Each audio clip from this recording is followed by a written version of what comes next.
Talaga? Wow! Kita niyo naman, known for his power bills, co-author of the Magna Carta for the Poor and Defender of Tradition in the House of Representatives. A fighter, the incorruptible, uncompromising public servant. Ladies and gentlemen, number 38 sa balota, Senator-to-be Rodante Marcolita!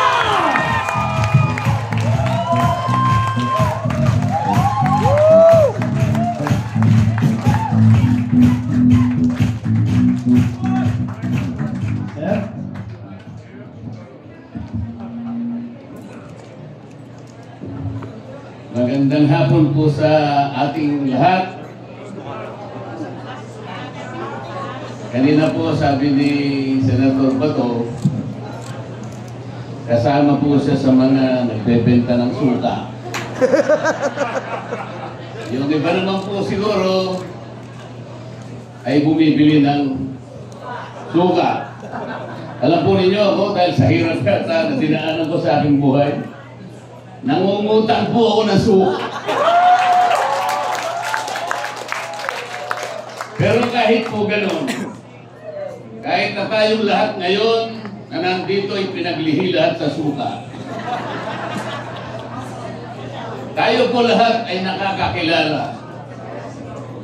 Alam natin kung bakit napakataas ng pangunahing bilihin sa ating bansa. Yung hindi kumakain ng suka, hindi nila alam.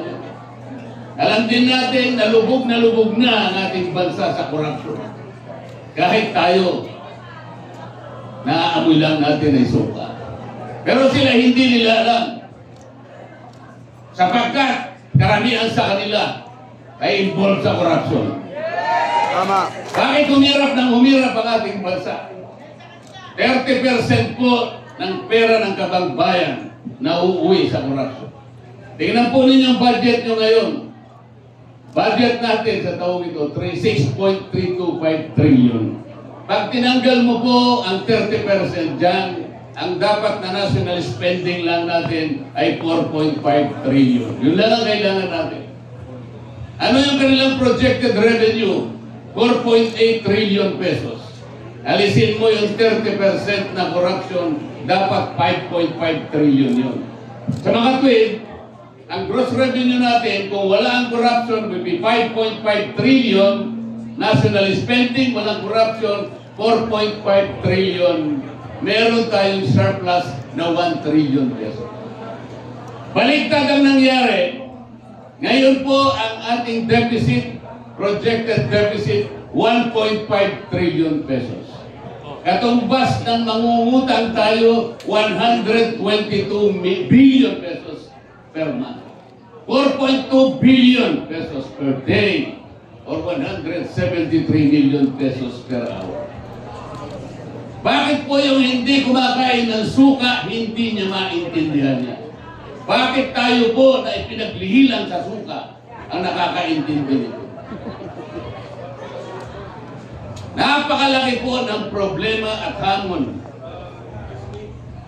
na hinaharap ng ating bansa. Ang ginagawa nila ay para pag-awayin ang Pilipino. They impeach the Vice President even if there is no basis for it.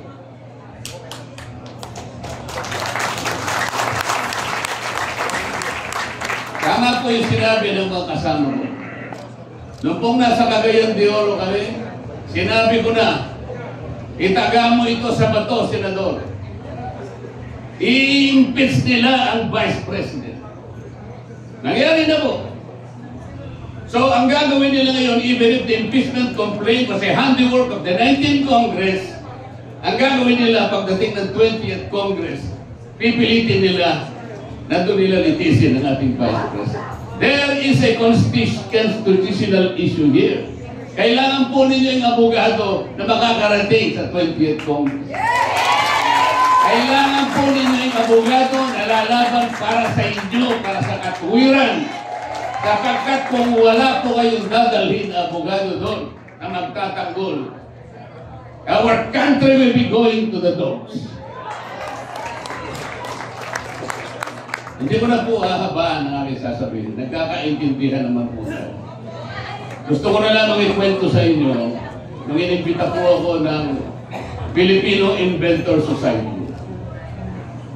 Napakarami po pala nilang nagawang invention.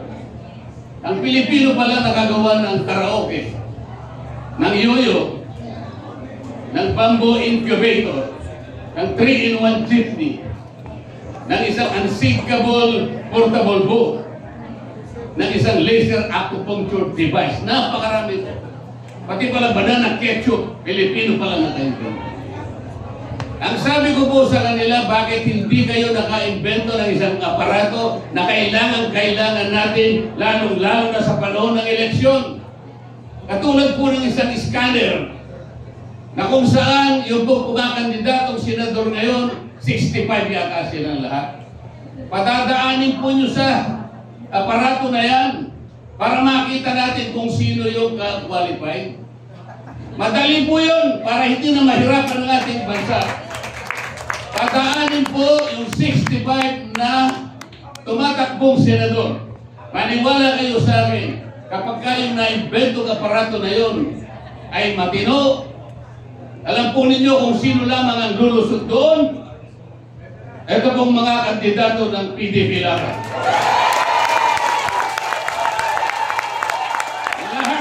Lahat po red checking ng aparato na yun. Maniwala kayo sa akin, sapagkat yung aparato na yun ay ginawa sa suka. Salamat po.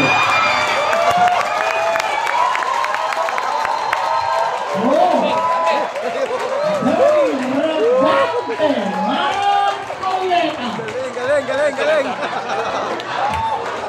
Suka! Suka! Suka! Suka! Suka! Halika, Giselle, sama mo. Okay na. Okay, yan po ang ating, ay, grabe yung tapang.